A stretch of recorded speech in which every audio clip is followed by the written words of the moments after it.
আসছে রোজার ঈদে মুক্তি সম্ভাব্য 4টি ছবি বড় বাজেটের।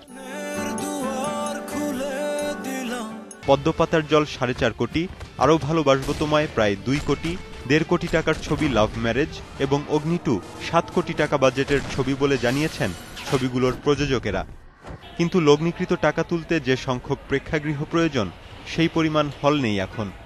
গত কুরবানিতে আমাদের বাংলাদেশের সিনেমা হল চালু অবস্থায় ছিল 322টা, পরবর্তী সময় কিছু কিছু ভেঙে টেঙে গিয়ে এখন 318টার মতো বা 315টা সর্বোচ্চ।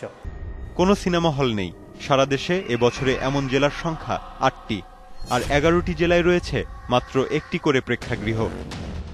নিয়মিত হলগুলোর পাশাপাশি ঈদের সময় দেখা যায় অল্প সংখ্যক মৌসুমি হল ব্যবসায়ীদের। 2টা ঈদ, একটা বৈশাখ, 3টার সময় কোনো কোনো বন্ধ সিনেমা হলও ছবি প্রদর্শিত হয়। ওই সময় তো সিনেমা হলের ভিতরে সিটগুলো সব থাকে, এছাড়া এখন সিট ভাড়ায় পাওয়া যায়, না থাকলে এটা খালি করে পরে ভাড়া নিয়ে ওই ঈদের 2 সপ্তাহ বা 3 সপ্তাহ চালায়।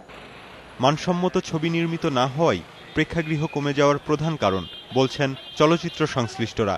তবে বর্তমান সময়ে সিনেপ্লেক্স বা মিনি থিয়েটার নির্মাণের প্রবণতা বেড়েছে। সরকারের পক্ষ থেকেও সিনেপ্লেক্স নির্মাণে প্রণোদনার ব্যবস্থা করা হয়েছে। প্রযোজক নেতারা মনে করছেন ভালো ছবি নির্মাণ হলে আধুনিক ও সময়োপযোগী হল তৈরিতে ব্যবসায়ীরা আগ্রহী হবেন।